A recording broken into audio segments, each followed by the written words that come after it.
ကျွန်တော်နံပါတ်2ကကြတော့မိကုန်းကနှစ်2ပိုင်းတစ်ပိုင်းရယ်နှစ်3ပိုင်းတစ်ပိုင်းရယ်နှစ်6ပိုင်း5ပိုင်းတို့ကိုကျွန်တော်ကိန်းကြီးပေါ်မှာဘာလုပ်ထားလဲနေရာချပြီးတော့လက်ရဘက်ဆုံးမှာရှိတဲ့ကိန်းရဘယ်ကိန်းလဲဒီချက်တို့ဒီနောက်တစ်ခုကကြတော့လက်ဝဲဘက်ရှိတဲ့ကိန်းရချုပ်ပါလဲဘယ်ကိန်းလဲဆိုပြီးတော့ကျွန်တော်အဲ့ကိန်းတွေကိုပေါ်ပြခိုင်းတယ်ဟုတ်တယ်နော်ဒါဆိုလို့ရှိရင်ကျွန်တော်ကြည့်လိုက်တဲ့အခါမှာ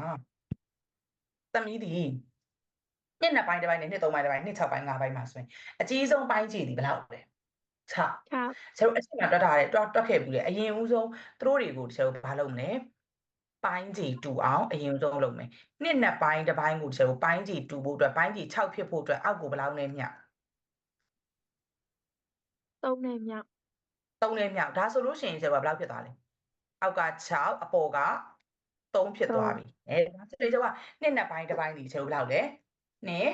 6ပိုင်းဘယ်လောက်လဲ3ပိုင်းအဲ့လိုမျိုးပဲနောက်တစ်ခုကျွန်တော်ကနှစ်3ပိုင်းတစ်ပိုင်းကိုကျွန်တော်ပိုင်းကြီးတူအောင်6ဖြစ်အောင်လုပ်မယ်ဆိုရင်အောက်ကိုနှစ်နဲ့မြောက်ပုံနှစ်နဲ့မြောက်ဆို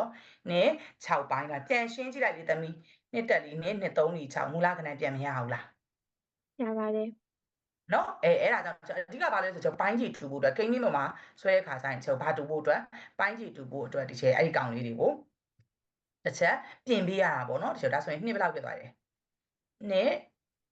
6ပိုင်းဒီချက်တို့6ပိုင်း2ပိုင်းဟုတ်လားနောက်တစ်ခုကကျတော့ကျွန်တော်ပိုင်းကြီးကဘယ်လောက်လဲနှစ်6ပိုင်း5ပိုင်းဆိုတော့ပိုင်းကြီးက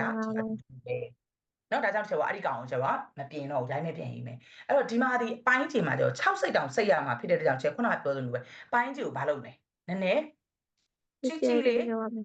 ကျွန်တော်နည်းနည်းလေးကြဲကြဲလေး6စိတ်စိတ်လို့ရမယ်ကွာဝေးလောက်ကိုကျွန်တော်မလုပ်ဘူးမြဲစိတ်ပြီးမယ်နော်ကဲခုနကတချို့တို့ဒီကောင်လေးကိုကိန်းင်းဆွဲတော့မယ်ဒါဆိုရင်ကျွန်တော်ခုနပြောလို့ကိန်းမျိုးကိုဒီမှာဒီ6ပိုင်းပိုင်းရမှာဟာလား6ပိုင်းပိုင်းရမှာပြင်ကျွန်တော်ကိန်းမျိုးကိုဘာဖြစ်လဲနည်းနည်းလေးပို့ပြီးတော့ကြဲကြဲလေးဆွဲ6ပိုင်းပိုင်းမယ်ဆိုတော့နှစ်ဆိုတော့ကျွန်တော်3လည်းမပြည့်ဘူးနှစ်အောက်လည်းမရဘူးဆိုတော့နှစ်နဲ့3နဲ့ကြားထဲမှာကျွန်တော်ဘယ်နှပိုင်းပိုင်းမယ်6ပိုင်းပိုင်းမယ်အဲ့တော့1နဲ့3 4 5တစ်ချက်ပိုင်းလိုက်ပြီဟုတ်လားဒါမှတချို့တို့ဒီအားလုံးကပိုင်းပြီးတူသွားတော့မှတချို့ဘာလုပ်ပြရမလဲအမှတ်ပေးလို့ရမှာတချို့တို့ဒီခုနကကျတော့နှစ်2ပိုင်းတစ်ပိုင်းဒီကျတော့နှစ်2ပိုင်းတစ်ပိုင်းမဟုတ်နှစ်ဘယ်နှပိုင်းလဲနှစ်6ပိုင်း3ပိုင်းဒါဆိုရင်6ပုံပုံရေးဘယ်နှပုံလဲ3ပုံနေရာမှာတချို့ရှိမယ်ဆိုတော့တစ်ပုံ2ပုံ3ပုံဆိုဒီနေရာလေးမှာနှစ်ဘယ်နှပိုင်းတစ်ပိုင်းရှိမလဲနှစ်2ပိုင်းတစ်ပိုင်းဒီနေရာလေးမှာရှိမယ်ဟုတ်လားသမီးဟုတ်ပါတယ်နားလည်မယ်နော်ဒါလေးဖြောက်လိုက်မယ်နော်ဒီနေရာလေးမှာဖြစ်မယ်ဟုတ်ပြီဒါဆိုရင်နောက်တစ်ခုကကြာနှစ်3ပိုင်းတစ်ပိုင်းကိုကျွန်တော်ပိုင်းကြီးခုနတူအောင်ဘယ်လောက်လုပ်ထားလဲနှစ်6ပိုင်း2ပိုင်းနောက်ဆိုရင်ပုံပုံကြီးပုံ2ပုံဆိုတော့သူ့ရဲ့အရှိရကောင်လေးဒီကောင်လေးဖြစ်မှာပေါ့တကယ်လို့ဟုတ်လားဟုတ်တယ်နော်ဒါဆိုရင်ကျွန်တော်ဘယ်လောက်လဲနှစ်ဒီနေရာဒီဘယ်လောက်လဲနှစ်3ပိုင်းတစ်ပိုင်း3ပိုင်းတစ်ပိုင်းမော်โอเคရမလားမသိဘူးသမီးရပါတယ်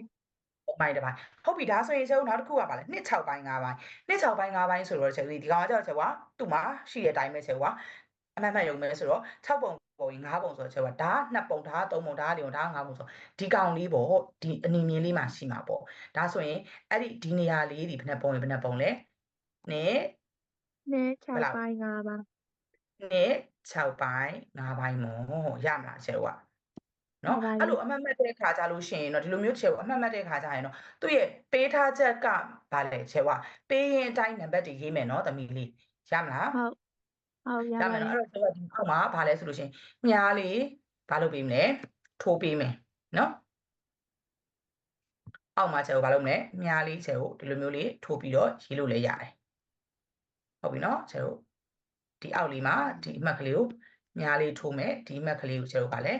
ညာလေးထိုးမယ်ဒီမှာလေးဆိုရင်ညာလေးထိုးမယ်ရမလားသမီးဟုတ်ကဲ့ရပါတယ်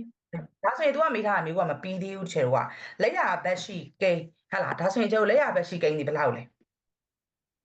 လက်ရဘက်ရှိကိန်းလက်ရဘက်ရှိကိန်းဒီဘာဖြစ်မလဲချေတို့လက်ရဘက်ရှိကိန်းနဲ့လက်ဝဲဘက်ရှိကိန်းဟုတ်လားအဲ့တော့ပြောချင်တာကတချေတို့ဒီအဲ့ဒီကောင်လက်ရဘက်နဲ့လက်ဝဲဘက်ကိုတချေတို့သတ်မှတ်တဲ့ခါကျအဲ့ဒီကောင်ကိုဘယ်လိုမျိုးဝက်လိုက်မလဲချေတို့တဝက်ဝက်ချလိုက်ဘာဝက်ချလိုက်မလဲတဝက်ဝက်ကမှာလေတဝက်ဝက်ကမှာအဲ့တော့တဝက်ဝက်လိုက်တယ်ဆိုတော့ချေဘယ်ပိုင်းမှာလဲနှစ်ပိုင်းတစ်ပိုင်းနေရာလေးပေါ့ဟုတ်လားချေကအဲ့လိုတဝက်ဝက်ချလိုက်လို့ရှိရင် sorry အဲ့လိုမျိုးချက်ကိုတဝက်ဝက်ချလိုက်လို့ရှိရင်ချက်ကိုကဘာကြီးလဲသူ့ရဲ့ဘယ်နဲ့ညာနဲ့ကိုချက်ဘာလို့ပြရမလဲကြည့်ပြရမယ်လက်ဝဲနဲ့တဝက်ဝက်ချလိုက်မယ်ချက်သူ့ရဲ့ဒါလက်ဝဲဘက်ဒီကောင်ကဘာဘက်လဲလက်ရဘက် လက်ရဘက် ရမလားသမီး ဟုတ်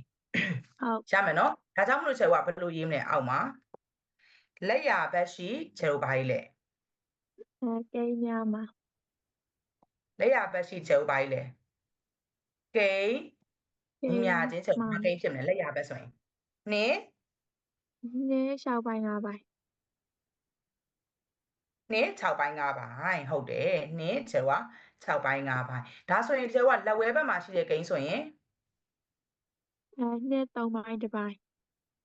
လက်ဝဲချက်တို့လက်ဝဲဘက်ရှိချက်တို့ဘာကြီးလဲကိန်းလို့ ကိန်း ဆိုပြီးတော့မျိုးနဲ့တိုင်းပဲဘယ်လောက်လဲနင်း3ပိုင်းဘယ်လောက်လဲ 3ပိုင်း1ပိုင်း